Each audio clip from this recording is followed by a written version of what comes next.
nos confiando, né? O altar da casa do Senhor para estarmos trazendo a palavra. Salmo 113. Deus tem algo a meditar, a falar conosco.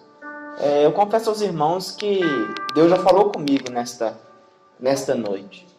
Através dos louvores, através do irmão que trouxe esta palavra.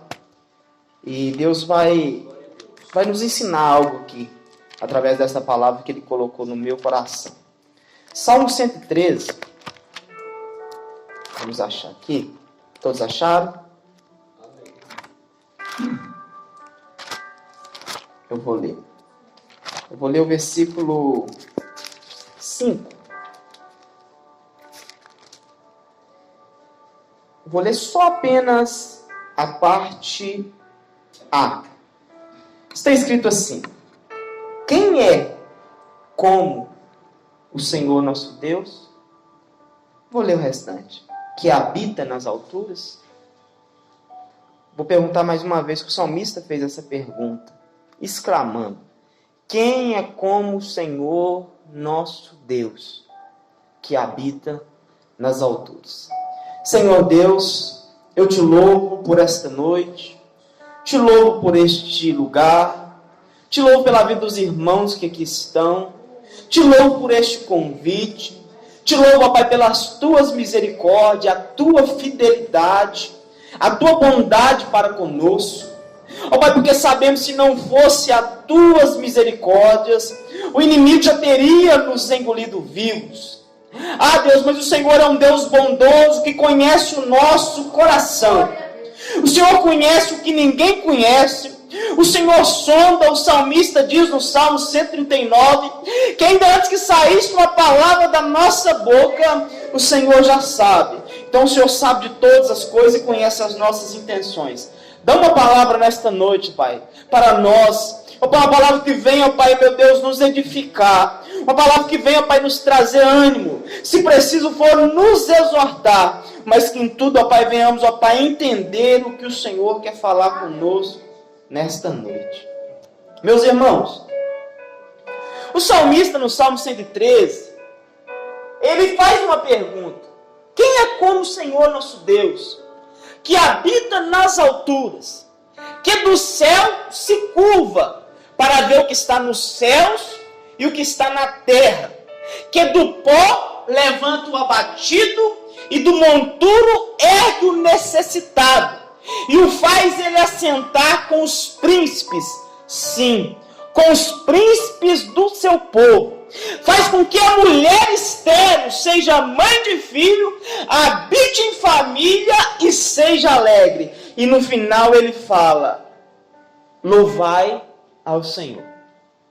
Irmãos, nós servimos um Deus que Ele tem capacidade de ver o que ninguém consegue ver. Ele tem capacidade de ir aonde ninguém pode ir. E o nosso Deus, Ele é especialista em usar o pequeno. Em usar aquele que as pessoas falam assim: esse aí não tem capacidade, não tem intelecto, é fraco, não pode, a família é assim, tá assado. Só que nós vimos que Deus, quando Ele foi escolher uma nação, quando Ele foi escolher um povo para que a palavra dele viesse ao mundo, a Bíblia diz em Isaías que Ele olhou para Israel e escolheu amar Israel. Sabe o que é escolher amar?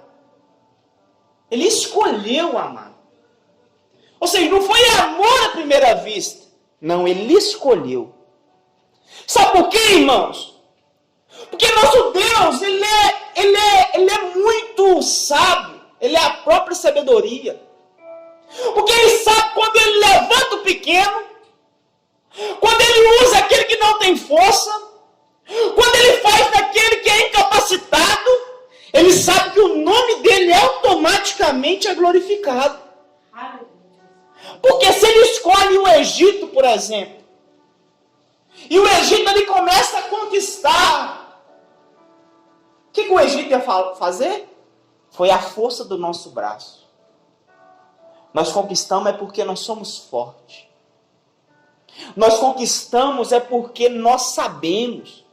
A cultura é nossa. Mas aí Deus vai escolher a nação mais pequena, a nação mais fraca, a nação que os povos olhavam e zombavam dela. E através dessa nação Deus começa a dar vitória a eles, para que hoje eu e você pegasse todas as histórias do Antigo Testamento e conhecêssemos o tamanho do Deus que nós temos. Por exemplo, a Bíblia diz uma mulher chamada Ana. Ana era uma mulher como qualquer outra mulher.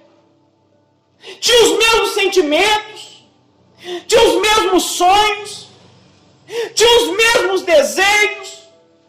Só que a Bíblia diz que essa mulher era casada com um homem chamado Elcana. E Elcana tinha outra mulher chamada Penina. A ponto da Bíblia dizer que Penina dava filhos a Elcana. E nós sabemos, irmãos, que naquele tempo, uma mulher que ela não desse filho, ela era tida como amaldiçoada pelo Senhor. E a Bíblia diz que Penina olhava para ela e ria da cara dela e falava assim: eu tenho filhos, você não tem. E Elcana subia todo ano a Siló para sacrificar o Senhor.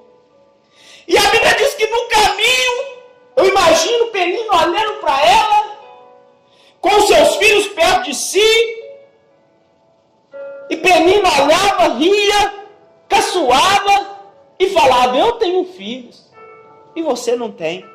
A ponto de chegar na mesa, eles se alimentando, estava Elcana, suas duas mulheres, Ana e Penina, os filhos, e Penina olhava para os seus filhos, olhava para Ana e ria da cara de Ana. A ponto de Ana ter tomado uma atitude. A Bíblia diz que Ana foi para o tabernáculo. E Eli estava sentado perto de uma pilastra. E Ana ali se dobrou diante do Senhor. E a Bíblia fala que Ana, o coração dela falava, mas da sua boca não saía voz, só os seus lábios batiam. Porque a angústia do coração de Ana era muito grande. Eu acredito que Ana falava: Senhor, por que, Senhor? Tenho sido fiel. Eu tenho subido ao tabernáculo todo ano para sacrificar. Senhor, tem 10 anos que eu estou orando. Senhor, está assim, assim. Senhor, minha rival tem me humilhado. Senhor, meu marido me ama, mas eu não tenho capacidade de dar um filho para ele. E a Bíblia diz que Ana vai e fala com o Senhor: se o Senhor benignamente se atentar para a tua serva e me der um filho varão, sobre a cabeça dele não passará navalha, ele será um nazireu, e eu vou ofertar esse filho ao Senhor, e esse filho que o Senhor me der, ele vai ser para te servir. E a Bíblia diz que agora Eli vê Ana ali só batendo os lábios e chega para Ana.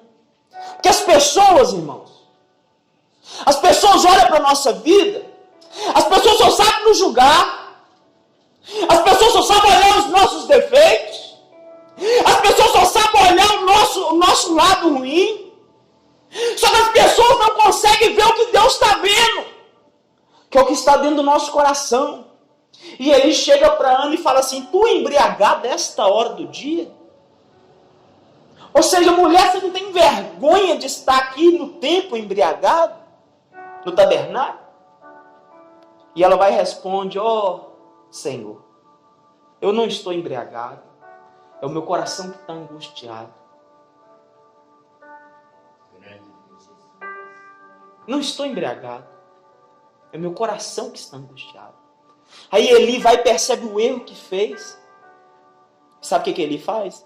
Fala com ela, vá em paz e seja feito conforme a sua petição. E o tempo passa, irmãos. Por quê? O tempo sempre passa. Não humilhe ninguém. Não jogue pedra em ninguém. Não pensa porque hoje você está de pé e talvez tem um irmão seu está fraco e você talvez jogando pedra nele. Porque a Bíblia diz que o tempo passou e Ana se achou grávida. E Ana passa o tempo da sua gestação, nasce um varão. E ter um filho homem, irmãos, naquele período bíblico era uma honra. Se Ana tivesse tido uma menina, a bênção não seria conforme ela queria. Seria uma bênção? Seria. Mas ela pediu a Deus o quê? Um homem varão. E a Bíblia diz que Deus então ouviu a petição. Agora vai e nasce Samuel. A Bíblia diz que passa o tempo que ele amamentou. E Ana pega Samuel, algum sacrifício, chega lá, entrega Samuel aos cuidados do sacerdote Eli. E a Bíblia diz que aquele menino ia crescendo em sabedoria e em graça diante de Deus e diante dos homens.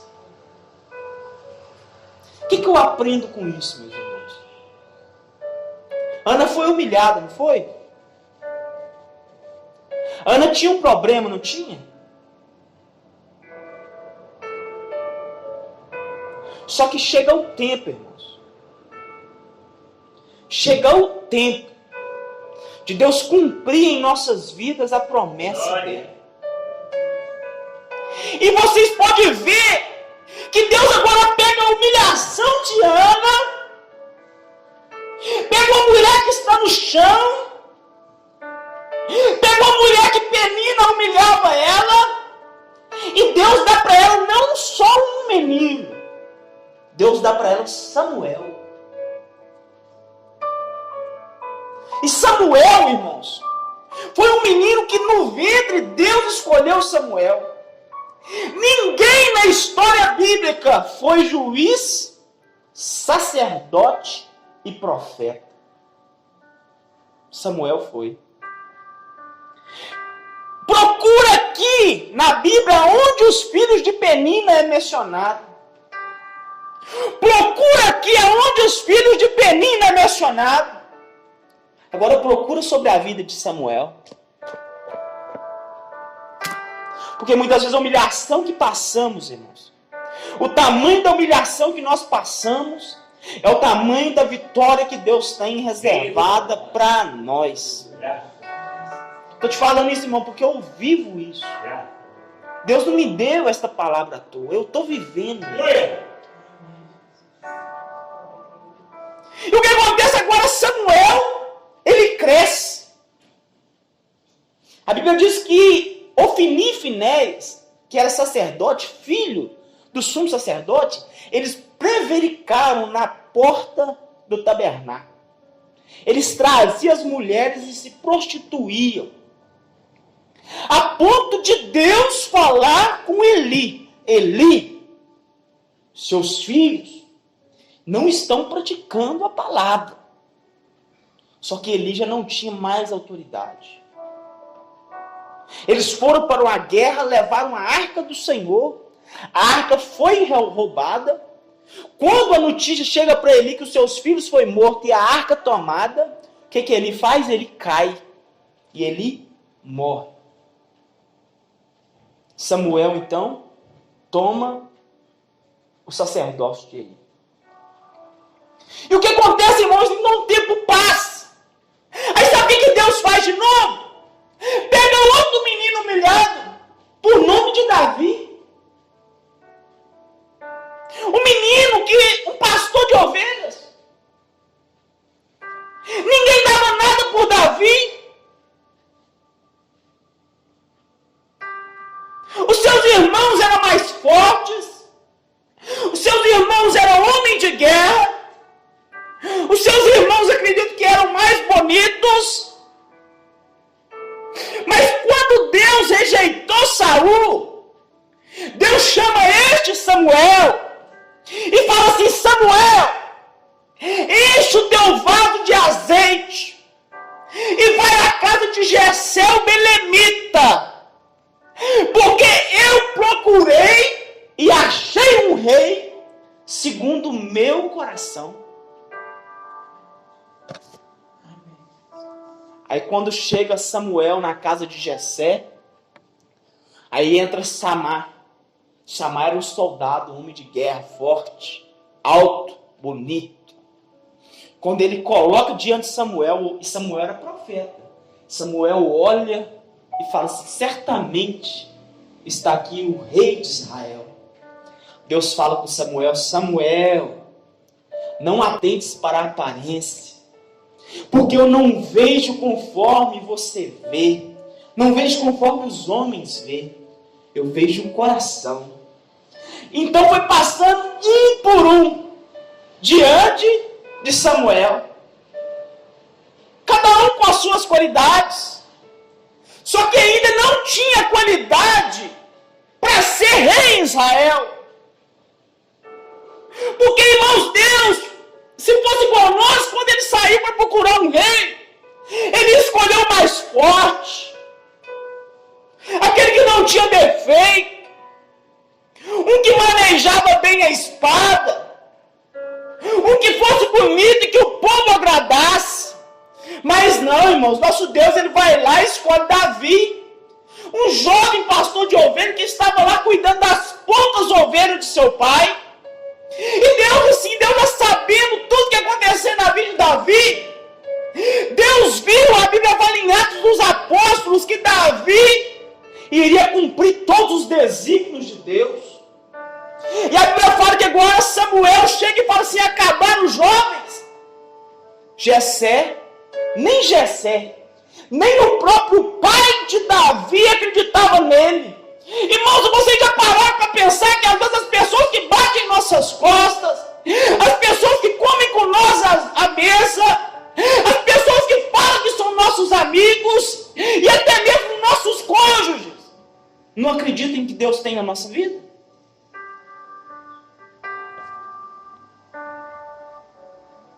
Só que quando o nosso Deus ele quer fazer, quando o nosso Deus tem algo a realizar na vida de um homem e de uma mulher sobre esta terra, a Bíblia fala que passam os céus e a terra, mas as palavras de Deus não.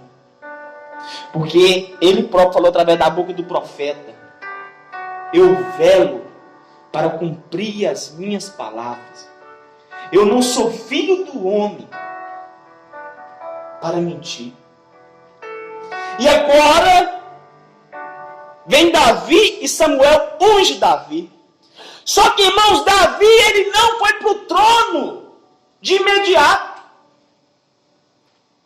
Foram aproximadamente 14 anos, desde o dia da unção até Davi tomar por completo todo o reino de Israel. Teve coisa, irmãos, que Deus me prometeu há 10 anos atrás, e agora que está se cumprindo. E sei que algumas coisas que Ele me prometeu talvez vai se cumprir só daqui mais 10 anos. Porque o tempo de Deus não é o nosso tempo, irmãos. Deus ele não vê as coisas como nós vemos. E a Bíblia diz que agora tem uma guerra entre os filisteus e Israel. Israel, o exército de Israel estava no monte, o exército filisteu estava no outro monte, e no meio tinha um vale. E a Bíblia fala que um homem guerreiro, gigante, chamado Golias, ele foi para o meio do vale, e de manhã e de tarde ele gritava: ei! Vou parafrasear para os irmãos entenderem. Não tem ninguém com vocês que tem coragem de lutar comigo, não? Não tem ninguém aí de vocês que tem coragem de vir me enfrentar? Não tem nenhum guerreiro entre vocês que é capaz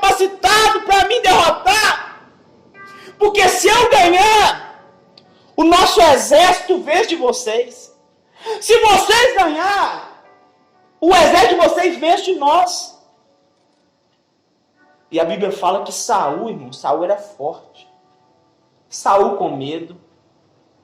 Os irmãos de Davi, que humilhava Davi, que achava que Davi não seria capaz de nada, estava com medo. Muitos e muitos guerreiros com medo. Aí vem Davi, irmãos, um jovem, sonhador, falho, conforme todo ser humano. A Bíblia diz que somos sujeitos às mesmas paixões. Falho, mas vem. E quando Davi chega e vê aquele gigante afrontando o exército de Deus vivo, um menino, ele fala assim: quem que é esse incircunciso para afrontar o exército de Deus vivo? Eu vou lutar com ele. Todo mundo, eu acredito que todo mundo apavorou, velho. Falou: esse menino. Os irmãos de Davi zombaram dele. Saul queria colocar sua armadura sobre Davi, mas não coube. E Deus mais uma vez levantando o que estava humilhado. Mas o nome de quem é glorificado, irmãos?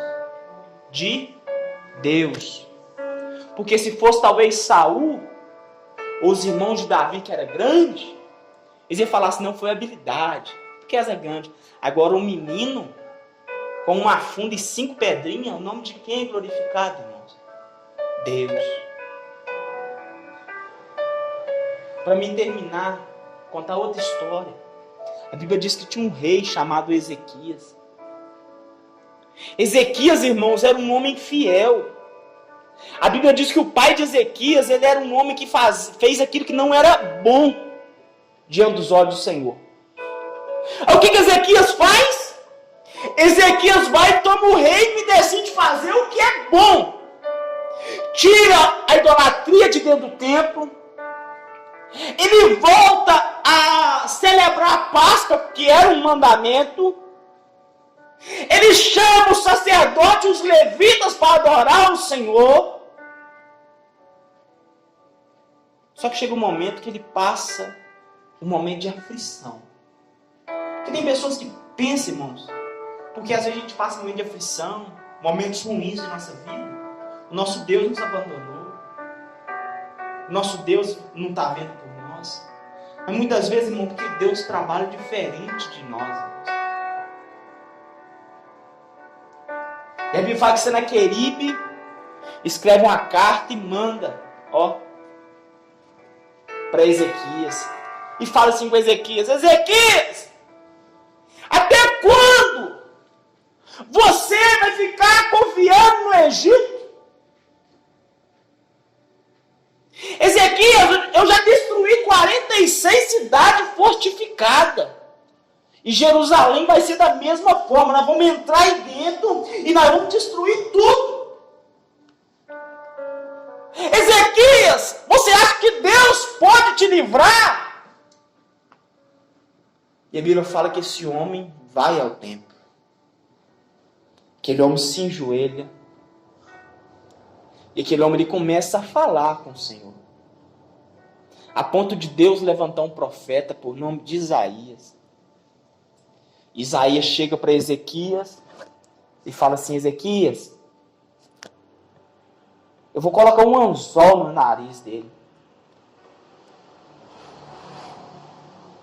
E a Bíblia fala, irmãos, que houve um descontentamento no arraial dos assírios e um anjo. Deus enviou um anjo. Esse anjo matou 185.000 soldados assírios. Sabe por quê, irmãos? Porque Deus gosta de usar o fraco. Porque quando Deus usa o fraco, as pessoas veem e falam assim: não, tem que ser Deus. Tem que ser. Tem que ser Deus. Véio. Por exemplo, na guerra lá de Gideão, 32.000 soldados se apresentam. Deus fala assim: ó, Gideão, manda voltar os covardes e os medrosos. Volta aquela multidão. Depois Deus manda Gideão descer as águas. Os que não vigiaram, voltaram. Sabe com quantos soldados ficaram? 300. E sabe o próprio Deus falando? Gideão, eu mandei voltar todo mundo para que vocês não se gloriem e pensem que foi o braço de vocês que deu essa vitória. E a Bíblia fala que com 300 soldados, irmã Maria, Deus destruiu um grande exército. Poderia dar muitos exemplos, mas poderia ficar aqui a noite inteira, irmãos. Poderia falar da muralha de Jericó. Poderia falar do Mar Vermelho. Poderia falar das 10 pragas do Egito. Poderia falar de várias coisas. Só agora eu quero falar da minha vida e da sua vida.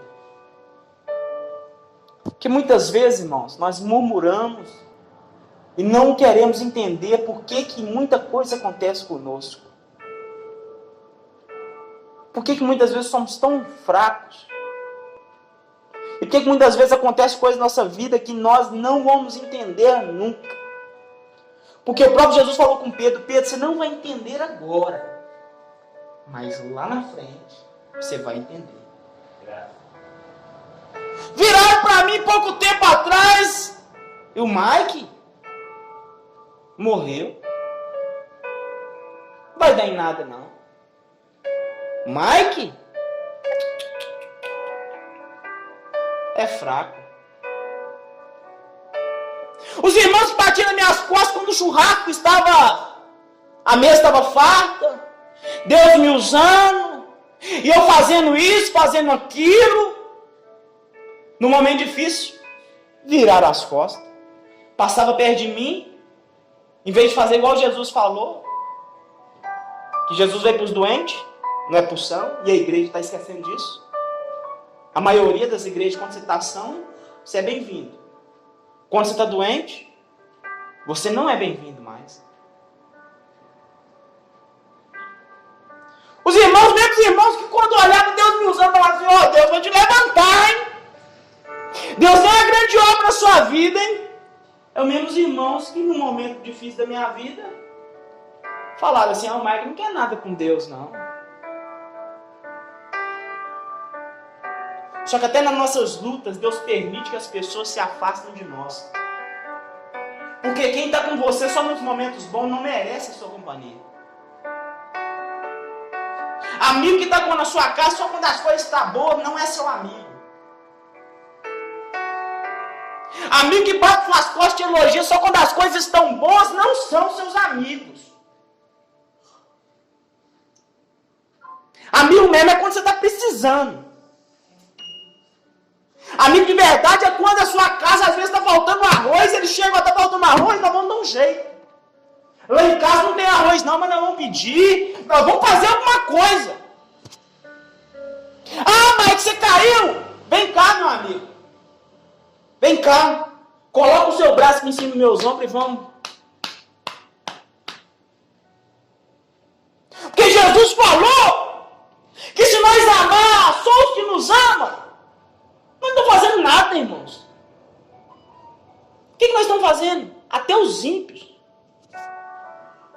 E ímpio, quando a Bíblia fala de ímpio, igual muitos pregam, não, ímpio não é o incrédulo, não. Incrédulo é uma coisa, ímpio é outro. O ímpio é o que pratica impiedade, o que é mal. O homem sanguinário, tem coragem de matar, tem coragem de fazer mal. Isso é ímpio. Porque às vezes a gente vê uma pessoa que é incrédula, um católico, uma pessoa que é incrédula, não tem a fé que nós temos, falando que eles é ímpio. Não, eles é incrédulo. Ímpio é a pessoa mal. Tem pessoa que não tem a nossa fé, mas é mais piedosa do que nós. Então, impiedade é uma coisa. Incredulidade é outra coisa. Jesus falou até o ímpio, o homem que faz mal, que tem coragem de matar, que tem coragem de fazer mal, ele ama aquele que ama ele.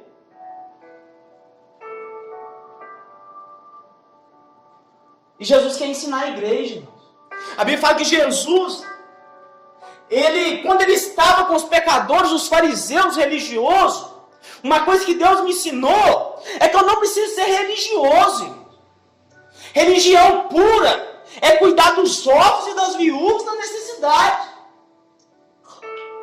A Bíblia diz que Jesus ia comer com os pecadores, os fariseus, Se esse fosse profeta, ele não estaria aí deixando essa mulher tocar nele. Se esse fosse profeta, ele não estaria com esse publicano.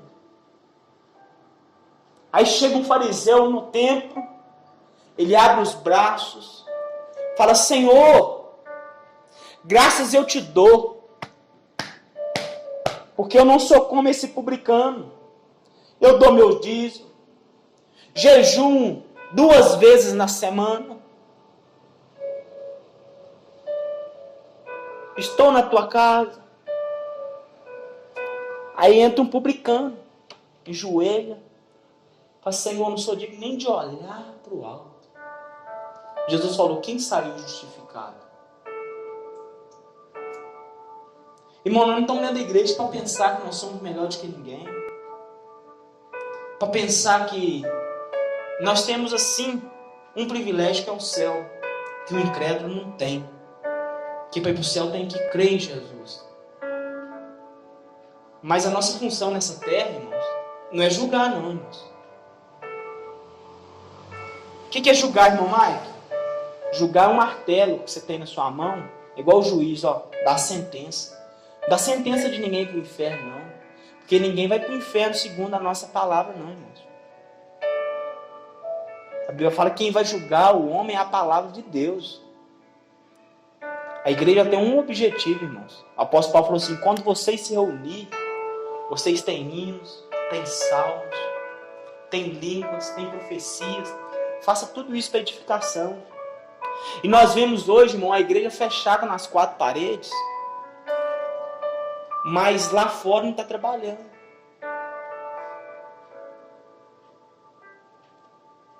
Que para nós, irmãos, se nós estivéssemos hoje na casa de uma pessoa ímpia, incrédula, nós estaríamos fazendo muito mais hoje.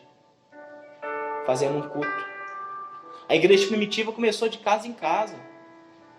Eu já falei com Jesus já. Jesus tem uma obra na minha vida aí. E a gente tem que ter sabedoria para a gente ganhar as almas. Ontem fui visitar um jovem de 18 anos. O jovem, rasgou o braço.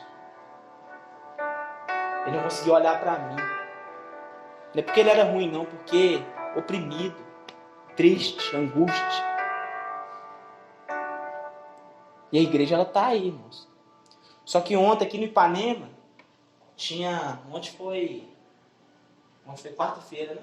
Só lá na igreja que eu estava, tinha mais de 40 pessoas. Fora nas outras igrejas. Mas indo nesse jovem, ajudando esse jovem. E eu fui lá ainda porque em cima da hora, nem tomei banho para ir pro culto ontem. Em cima da hora, a minha mãe falou assim: que Mike, essa mulher aqui, postou essa foto, eu vi dela. Eu vou ligar pra mulher, eu vou ir fazer uma visita.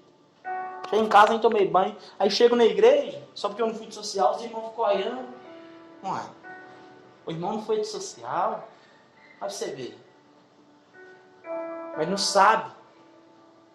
A gente não pode julgar as pessoas. Irmão. Talvez você joga um irmão seu que está fraco. Aí você fica assim: não quer nada com Deus, não. Fica só jogando pedra. O apóstolo Paulo vai ensinar diferente. Nós temos que suportar os fracos, irmão. Se nós não suportar o fraco, irmão. O que é o fraco? É aquele que não consegue entender a palavra. Talvez está na igreja há muito tempo, mas só fica murmurando. Mas ele é fraco, ele não consegue entender. Deus tem algo para a nossa vida, irmão. Sabe o que eu falo com Deus sempre?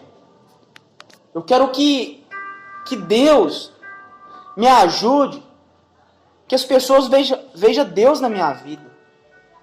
E aquelas pessoas, até meus irmãos que falaram assim: o Mike não vai dar em nada. O Mike não quer nada com Deus. O Mike eu não sei o que é lá. Eles vão ver que na minha vida eu passei por o que eu tinha que passar por causa de um processo. Porque talvez se eu nunca tivesse falhado, nunca tivesse caído, talvez eu seria mais um religioso. Que não tinha misericórdia. Porque tem pessoas, irmão, infelizmente, que eles têm tanto orgulho de nunca ter errado, que eles acabam errando pelo orgulho. Mais que uma pessoa que caiu e se arrependeu. Infelizmente, irmãos. Tem pessoas por nunca ter errado, eles Eles batem no peito e olham uma pessoa que caiu, olham com um olhar de desprezo. Mas não sabe o que Deus tem na nossa vida. Então, irmãos, terminei. Vamos colocar sobre os pés. Não importa, irmão, a situação que você está, a situação que seu filho está, o que está passando na sua casa, se você é pequeno. Quer dizer que Deus quer usar o pequeno mesmo. Usar o pequeno. Eu, por exemplo, eu estava no monte um tempo atrás. Não vou aqui entrar na minha vida pessoal com os irmãos.